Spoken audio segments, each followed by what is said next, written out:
A squeak came from the gate, and Felix turned, expecting to see Nifemi. Instead, a teenage boy strolled out, a backpack slung over his shoulders. He met Felix's gaze and smiled. Felix shook his head and offered a half smile, dry, almost sardonic. The boy shrugged, shut the gate, and walked past him without a word. He glanced at his wristwatch for the umpteenth time, wondering what was keeping Nifemi. The gate creaked open again. This time, to his relief, it was her, grinning from ear to ear, clearly excited to see him.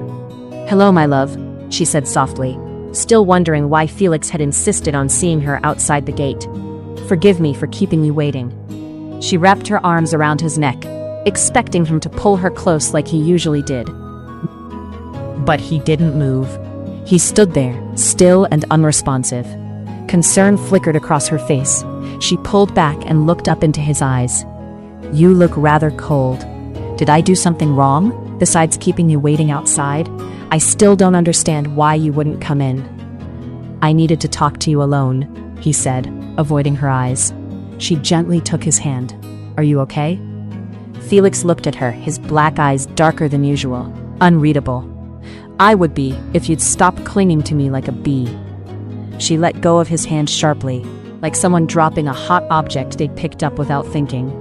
Her eyebrows shot up. "What's with the attitude? We haven't seen each other in 2 weeks, and you've only called twice since then. You even refused to come into the house. Okay, all of this feels strange, and honestly, I don't understand." "Exactly my point," Felix snapped. "You complain about everything. I'm tired of this whole thing." She shook her head and rolled her eyes at the same time, baffled by his sudden hostility. If anyone had a right to be angry, it was her. She was the one who'd been neglected by her so-called boyfriend for 2 whole weeks. "I still don't understand," she said softly. "Really? Are you that slow?" "What?" She let out a slow sigh, determined not to lose her temper. "Okay, that was uncalled for. And I don't appreciate being insulted. Whatever's eating you up, just say it already."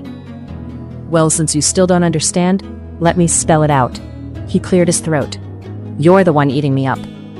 He raised a finger. "You complain a lot." Another finger. "You nag." A third. "You're always craving attention." A fourth. "You're not even social." He shook his head, lips twisting in disgust. "I don't even think my family would like you." Nifemi's eyes widened, trembling as she tried to grasp the weight of Felix's words. She shook her head vigorously, as if trying to shake off the sting. He couldn't have really said that, could he? "Snap out of it, Nifemi. Felix loves you. He has to." Love? Was she really as slow as he said? But the signs were there, glaring like handwriting on the wall. So clear even the blind could see. This guy didn't love her. He'd been using her all along. She stared at the walls surrounding her apartment. Where was the handwriting? She looked around, her mind swirling. Was she going crazy? Felix stood before her, eyes fixed on the interlocked floor. He had laid his soul bare. He was done with her. He needed fresh air. He was better off without her. Let her deal with it. She should have known better than to build her life around him. Such a leech. It took Nifemi 5 to 10 minutes to compose herself. She let out a short, derisive laugh, then pointed toward the estate's exit. "Leave. Now." Felix drew back his head slightly, twisting his mouth. "Really? Please." She said it through clenched teeth, her chest tightening as she forced herself to breathe. No one had ever spoken to her like this before. Felix might as well have driven his hand through her chest and ripped out her heart. He had devalued her, after 11 months of adoration and trust. Was this what she got in return? He shrugged. "If you insist." With no hint of remorse, he shoved his hands into his pockets and walked away. Nifemi stared at Felix's retreating back until he disappeared from sight. He didn't even look back. She hurried to the gate and wrestled with it for nearly a minute before finally throwing it open. She felt like she was losing her mind. She had tried so hard to hold back the tears in his presence. Now that he was gone, they spilled freely, blurring her vision. Maybe she didn't belong here. Why was it so hard for anyone to love her? Maybe something was wrong with her. Slowly, she made her way to her sister's apartment on the 2nd floor, nearly missing a step as she climbed the stairs. Wiping tears from her eyes with the back of her palm, she steadied herself to see clearly. She threw the door open wide, the sharp crack against the wall startling the family inside. They were enjoying a quiet Sunday evening, watching the family drama and crunching on the homemade cookies she'd baked earlier. Nifemi stormed into the living room and slammed the door behind her.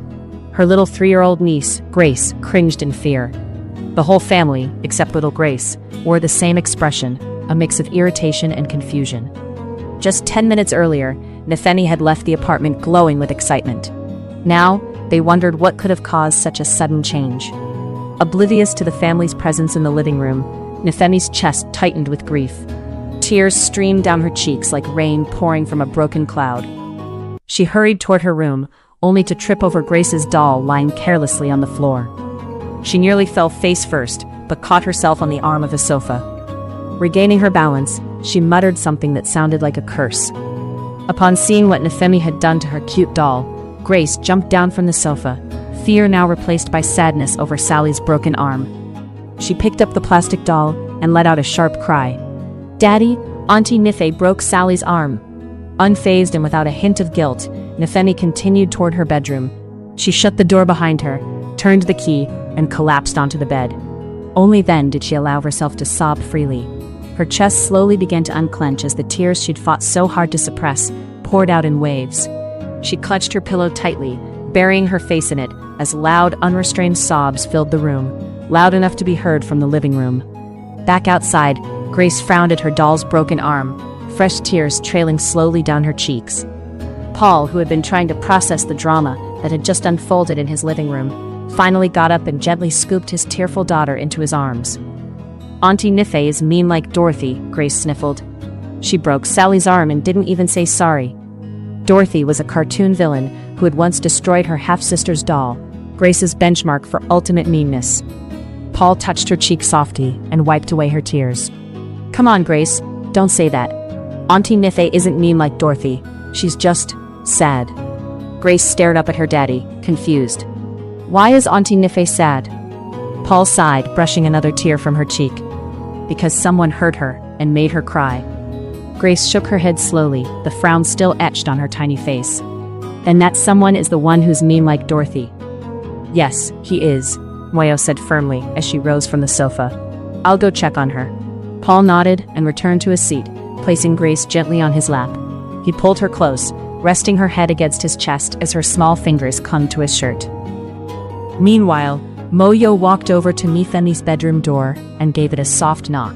She tried the handle, but it didn't budge. Locked. "Come on, Nife," she called gently.